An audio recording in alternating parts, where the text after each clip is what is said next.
with the relationship, if you want to call it that, between the New Orleans Saints and quarterback Derek Carr on a rocky slope and more than likely over. So a lot of talk right now about what the Saints need to do at number 9 in the upcoming NFL draft. We're a little over 72 hours away from it. And the biggest thing that I can say right now that I need the Saints to do in that draft is not panic at number 9. I'm Tim. Let's talk Saints. So, kind of wrap up the trilogy of the Derek Carr New Orleans Saints saga, soap opera, whatever we want to call it. Nothing, um, nothing seems to have changed on that front, other than the fact that I think everybody is pretty sure he's and the Saints are basically done with each other. At this point, it is what it is. The way it played out, we did the video, and I'll try to remember to post a link right here. Last time walking down the timeline, and it seems to be more and more evident. And even since that video, some besides Chase Daniels, who we mentioned in the video, some other ex-Saints, most notably Scott Shanley, come out giving their 2 cents in. And it's just a situation that has not gotten any better by any stretch of the imagination. And just by all looks of it, it's got nowhere to go but to get worse. And the two principal parties, which is Derek Carr and his camp and the Saints organization, aren't really talking about it. And kind of gives off the impression they're not really talking to each other either. So even if they are and it miraculously gets fixed and he's coming back as quarterback, there's a lot of damage outside the organization and the fan base and everything else that's been done. And I don't know if they can even overcome that. So the thought process going forward is he's done, me included, where a lot of people were like really focusing in on 9 and taking the quarterback and just, yeah, that's the way we got to go. Take your chances, whatever you felt. And I was kind of feeling at the time on got to get quarterback. Good Friday comes along at a crawfish ball with the family, talking to my brother-in-law, the sports accountant. He brought up something. He said, and I agree. And this is what the opening was all about. That something he made me think about is like, you don't want to panic at 9. So you can't panic. You panic and make the wrong decision at a quarterback there. Not only does it not help your team in the next 2 years, it could set your team even further back in the next couple of years. Example he brought up, and it's an extreme example, but is the Colts taking Anthony Richardson a couple of years ago in the first round. Like, whew. Yeah, you don't want to do that. And at the time it happened, and I'll talk about my opinions on rookie quarterbacks in a second, but at the time it happened, that was one of the rare instances in the last few years where I went, holy crap, that's a bad pick. That guy is not a first-round pick. He could eventually turn into a good quarterback in this league over time, but it's not going to happen anytime soon. And putting a lot of eggs in one basket, and then they rolled him out as a starter, and it hasn't worked out. Even outside of the injuries and everything else, it's like he was a marginally good college quarterback at times, but at times he wasn't. And then you're trying to translate everything into the pros. That's the point I'm about to make when it comes to rookie quarterbacks, rookies in general. I don't care what the position is. You kind of get a draft analysis on them. You kind of get a profile and you start trying to rank them and all the stuff. You're basing it. And some people weigh these things differently, whether it's his film in college, his college production, his measurements when he gets into the NFL, his analytics. I think the smarter people try their best to merge all that together and get a picture. But what you're trying to do overall is you're trying to take all that stuff that you saw in college and all the stuff you're seeing now through the pre-draft process and go, is this going to translate to the next level of the NFL where everything gets harder, a lot harder? And is he going to still be a good football player? Is he a football player that can get better? Is he going to be productive? Is he going to help us win? Not an easy thing to project. And unfortunately, quarterback's the hardest place to project it. It's the most important position on the field. It's the hardest to play. at every level. And incrementally, every time you move up a level, the gap of how hard it is gets larger and larger and starts really separating the talent level. And not only the talent level, but the ability that all the adjustment a quarterback has to make, not only in games, but to their game, and a lot of time in the offseason and sometimes during the season.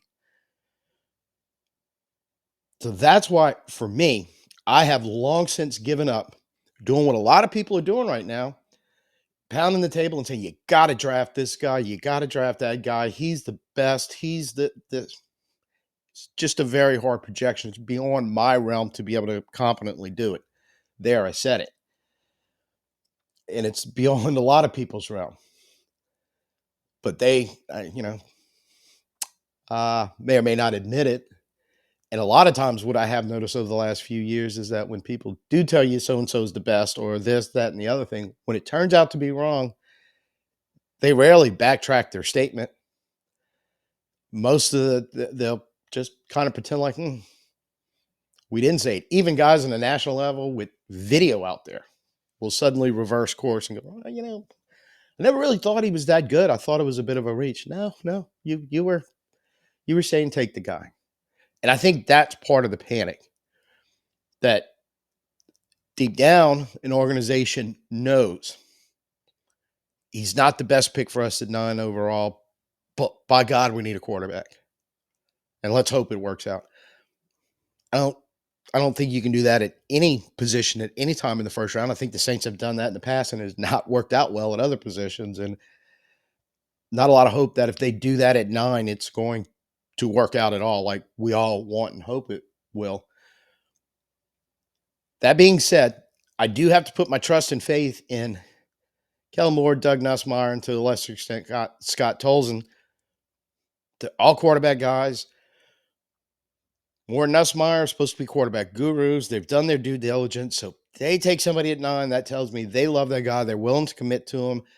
They're willing to build the team around them. They have an understanding of this, both schematically and player-wise around them, what they're trying to do and going to work towards that goal. And if they do that, that's fine, because that's part of it. It is not about just drafting the quarterback and throwing him out there and let him go. And that's another reality. Sometimes people don't want to accept that he could be the best quarterback ever. But you start him out as a rookie and throw him in a bad situation where he can't develop, he can't get better, and could regress because you put so much stress and duress under him week in and week out. It's not going to help your overall situation as an organization. All this does need to be taken into consideration. In the past, especially the last couple of years, I don't think any of that was taken into consideration for the most part.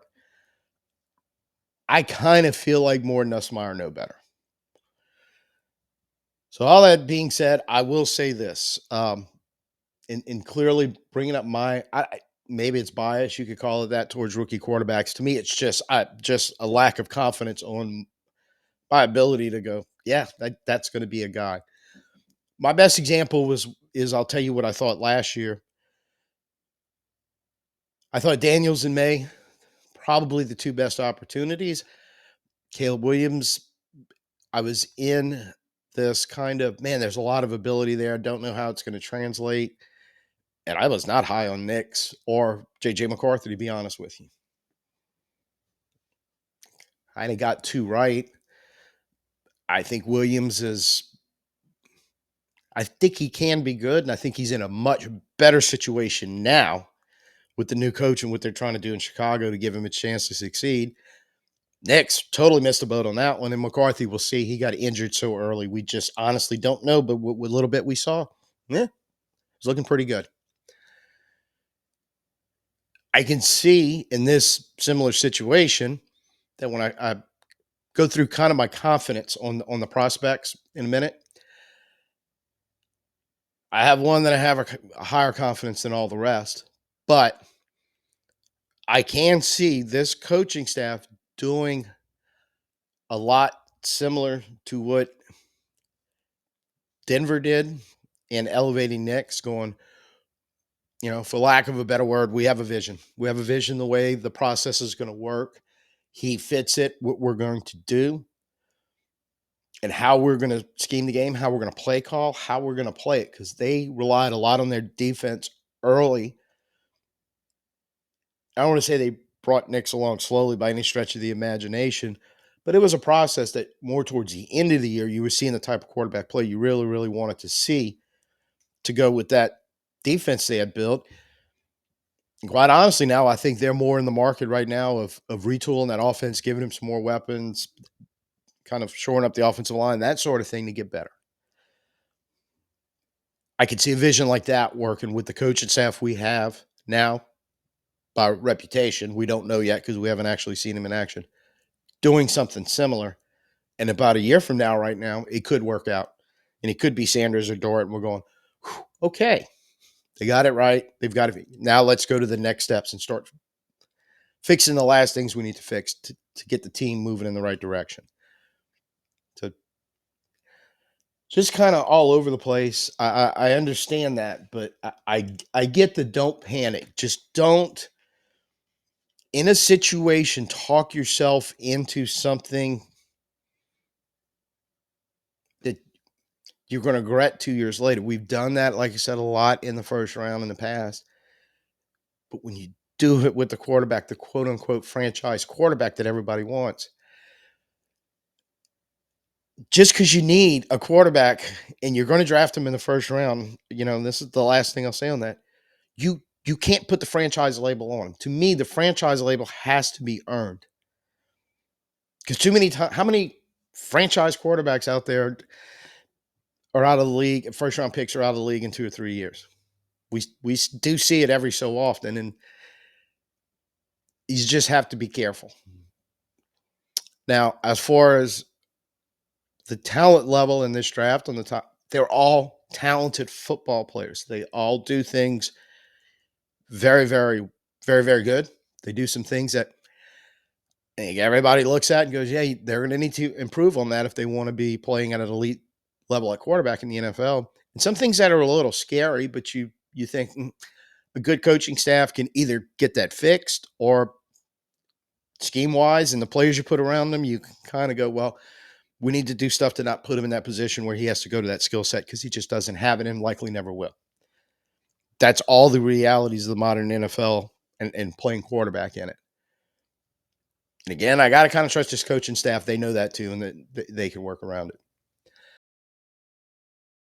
Kind of when I was looking at this, addressing the no Derek Carr, do we draft a quarterback, at 9? Do we have to, or that was a lot of the national hype and the hype around the Saints organization. I shouldn't say the organization, kind of around the fans and people commenting and reporting on the organization in the last week while this stuff about the Carr Saints saga was dripping out there. And we really have no new relevant information on it. So one thing I will say, like right now is Monday morning, the betting markets are all like, oh, it's going to be Sanders or Dart for the Saints. A lot of the mocks now have been kind of focusing in on that. Meanwhile, I don't want to say there's been a back off of that from the organization or the people covering it or commenting on it, like, people on YouTube like me, but almost like a pause, take a deep breath. So I don't read too much into whether, or, even to the point where Matt Miller was backing some of that up, ESPN analyst. He said, yeah, I'm hearing around the league too, that the Saints may not be really looking at a quarterback at 9. Adam Schefter this morning had a little something on, saying that the Saints appear to be active into trying to move up into this in the second round, pursuing a trade, which implies maybe they pass at 9, but they're looking for one of those guys. And I also take with a grain of salt that all of these reports coming in right now, the closer we get to the draft, the more, for lack of a better word, everybody's lying. And I don't necessarily mean the people reporting on it or saying their sources. What I mean is players, their agents, and representation are all angling and getting stories and stuff out there the best they can. And so is the organization. They're all playing games with each other. And keep in mind, all 32 organizations are playing games with each other during this process. All about trying to get the advantage, any way you can. And part of it is getting stuff out in the media and fast and furious, and especially close to the draft as you get. Not to say that there isn't 100% accurate information in there. You just can't right now tell if it's real or if it's a bluff or anything in between. I also have to keep in mind that for that along same example that we're talking about, a lot of you get to this point, a lot of the talk and some of the talk about mock drafts and from these higher levels is more about what's best for the player or what's best for the organization, rarely what's best outcome for both. So bear that in mind. And sometimes when I look at this analysis or look at mock drafts, I try to think along the same lines, like, well, they look at what's best for the player, the best of the organization, and then look at what they're saying with the Saints at 9. And sometimes it's both. Sometimes it's all about the player. Finding a spot for a player. He should go in the top 10. Oh, let me throw him at the Saints. I swear sometimes I get that impression going, yeah, but that's still not a good move for the Saints. So when I started looking about, well, what can we do at 9? Kind of locked in. I said, well, how confident am I of coming up with a list of hopefully 9 names that, yeah, I'd really be completely comfortable, for whatever my opinion is worth, taking that player at 9. Spoiler alert, I couldn't get to 9. I got to 7. So I think that just the highest and I call it no doubt, but there's always a little doubt. But I would say this would be the least doubt creeping in my mind of guys that wouldn't work out either with the Saints and taking them at number 9. It's 2 players. It's Abdul Carter, defensive edge / possible off the ball linebacker if you need to. Think Micah Parsons from Penn State, and Travis Hunter, wide receiver cornerback from Colorado. I don't care which one he's going to play, and I'd even be willing. He's putting that out there. He wants to try to play both people and give him a shot and see if he can do it. I do think he's that good. I think, I think you can't miss, and I think both of them could address holes in the defense or potential holes that could be popping up within the year, thinking about who might be leaving and or retiring at those positions, and would stick around for a while. And kind of the next group, and it is by far the largest group, some questions about some of these players, but not a whole lot. And that's kind of where I have Cam Ward, and because that's my own bias, if you want to call it that, of it's just so damn hard at the quarterback position. And I almost start off with like a negative 10% confidence in rookie quarterbacks in general.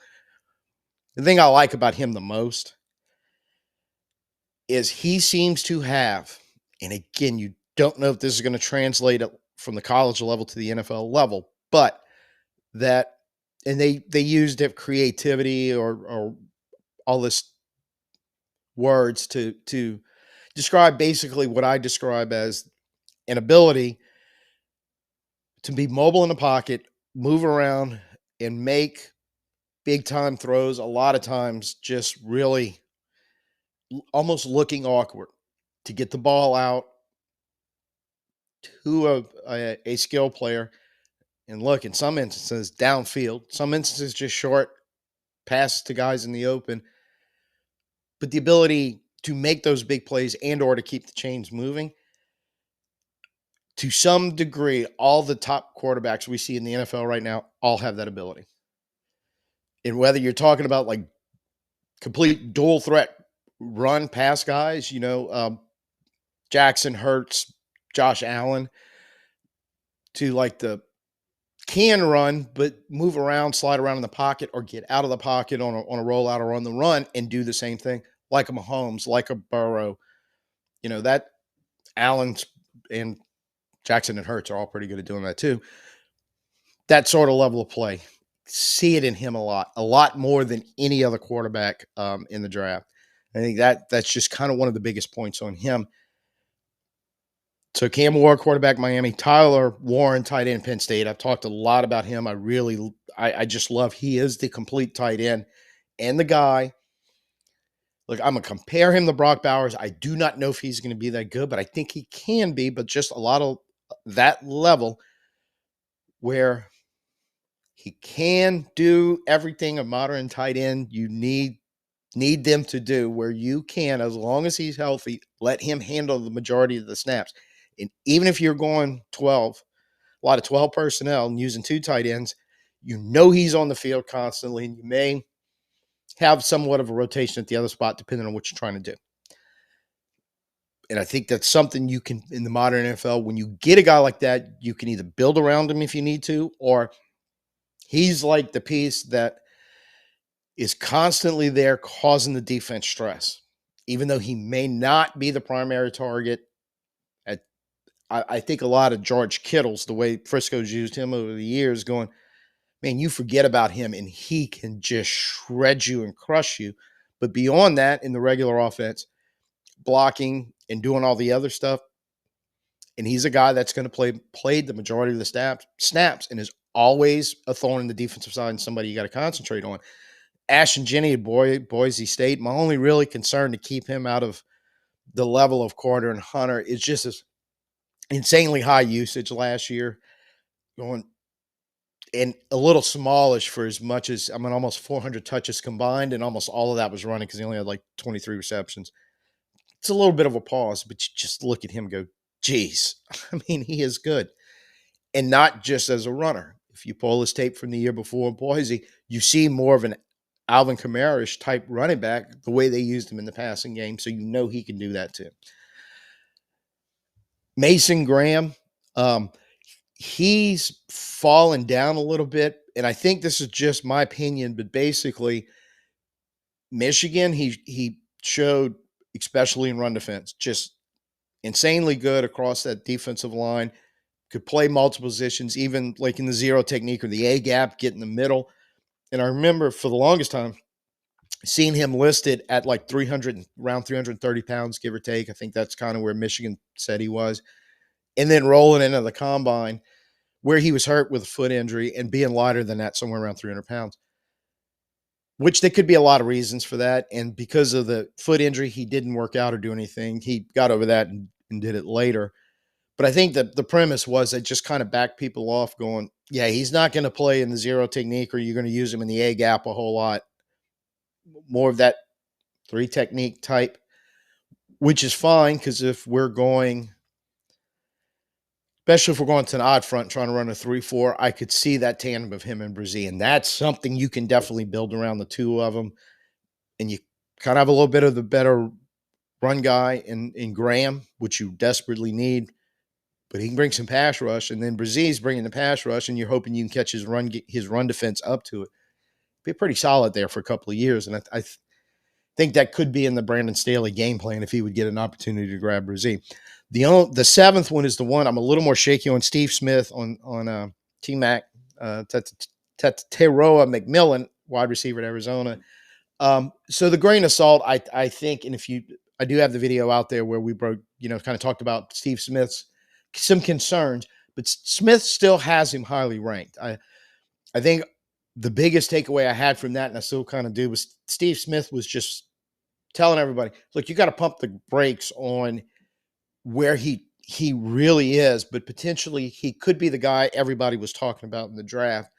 Meaning, Smith was like, sometimes he's just not physical enough, and he should be because of his size, and his route running and separation isn't good. That's why his contested catches abilities off the charts, because he puts himself in the positions where he didn't get in the open, and acknowledges his open field after the catch yak ability, which we desperately need from our receiving core, because we did not really get a whole lot of that last year, other than when Shaheed was catching deep balls over the top.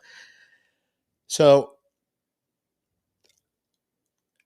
I realize it could be a little bit of a stretch or a reach, but I think Smith had him still second in his overall rankings behind Matthew Golden. So I'm going, there's enough there that even Steve Smith, with his concerns about what's going on and that he's going to have to show everybody, no, I can do all that, reach my ceiling. I think he's got enough ability for the floor for a 9. You're going, yeah, he's going to be able to help you. And you might be leaning into a little bit of that rest of that, drop those red flags that Steve Smith was bringing up and going, okay, now he can be a true elite, especially on the outside. at the X or Z going, now you really, really got something, a big, tall, strong guy hopefully he uses those abilities to go with some speed and some open field ability going, now you have a true, true weapon out there that can do a lot of things. So that was 7. At that point, I think there's still a lot of good football players. It's for me the confidence of separating who's better than who and how are you going to use them. And this is where, like a Shedeur Sanders now could creep into the conversation in the sense of you're looking BPA. He could be the best available player at that point. And again, with the coaching staff, should be able to do something with that. So I'm open-minded that, yes, Sanders, not panic, could be the legitimate BPA pick, or Dart if they have Dart higher than Sanders. I have no idea what their quarterback draft board actually looks like. But keep in mind that I think everything checked out with Will Johnson in his pro day last Monday. I didn't hear a whole lot about it, but I didn't hear any negatives about a bad 40 time or, he didn't look healthy, because that's really kind of the concerns. His little injury history started developing in Michigan, and he couldn't do any of the workouts and all while he was recovering. The latest being a hamstring he pulled trying to get ready for the combine and all. So I think the medicals and all, if they checked out, as far as I know, they did. Like I said, I didn't really see anything, and it may be out there and I just missed it, but it seems like he's now back in a conversation with Barron. Do you want the really true outside weapon that Will Johnson is, or do you want the more versatile weapon that Barron is? And that's kind of a preferential thing, because I think they're both, when healthy, and at the top of their game, they're both really, really good football players. Gives you the ability to have a chance to lock down corner. And also might give you a fallback if you can't bring Alontae Taylor back next year. You still got 2 young, good corners in McKinstry and whatever, which one of these guys you want to go with. Makes sense. Offensive tackle, offensive line. It's almost like quarterback. It's Campbell, Mabau, Simmons, Zabel, and Banks in any given order. Probably no. It seems like, depending on the team, who's 1 through 5. It seems clearly these are the 5 they think best. And then you got a little bit of a drop off, and you're probably looking at day 2 guys who are going to be pretty good, but just not these guys. And it comes down to how you have them ranked, how you're going to use them, what scheme you're going to run. And we have no idea what our offense is going to do as far as blocking schemes, other than they're going to try to be versatile. We know that much, he's admitted to. But in my mind, it's just like quarterback.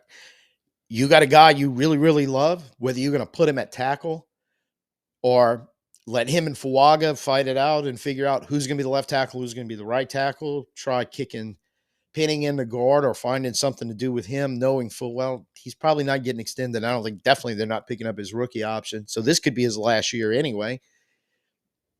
Or one of these guys kicking in and playing left guard, which is still a hole for the Saints. And I am not one of those people who say, well, you never draft a left guard at 9. Bullshit. If he's going to be a left guard in a really, really at a good elite NFL level for multiple years, where you don't have to worry about that position on the offensive line, how is that not a better position than our offensive line currently is? How does that not improve it? And think about defensive interior linemen, how good they're getting around the NFL and how much chaos they cause. Hiding guys at guard anymore, not really an option. And I think you got, beyond that, a couple of dark horses in the on the defensive side. It's really good, versatile football players. And I know both Staley kind of had that philosophy in San Diego when he was the head coach there and pretty much the defensive coordinator. And Kellen Moore has repeatedly talked about players in general, the rookies in general, likes versatility and the ability to be able to scheme and do more with. Now, I always took it, he's talking about the offensive side, but I think Brandon Staley has a somewhat similar philosophy. So when you get to guys like 2 of them, like Jihad Campbell, Jalen Walker, a lot of ability. Campbell was pretty much an off-the-ball linebacker at Alabama, and a pretty good one, although I think he's still got a little development stuff to go with, but a lot to work with there. But one thing is seems to bring an ability to rush the passer. And I've mentioned this before, even at the combines, after he did his linebacker workout, got with some of the scouts and ran even some of the edge drills to show them, hey, I can come off the edge. You're going to play a 3-4 defense in a lot like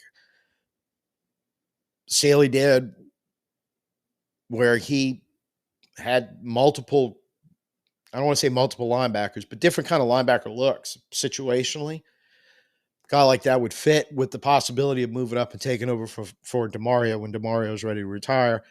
I think you do have to keep that in mind.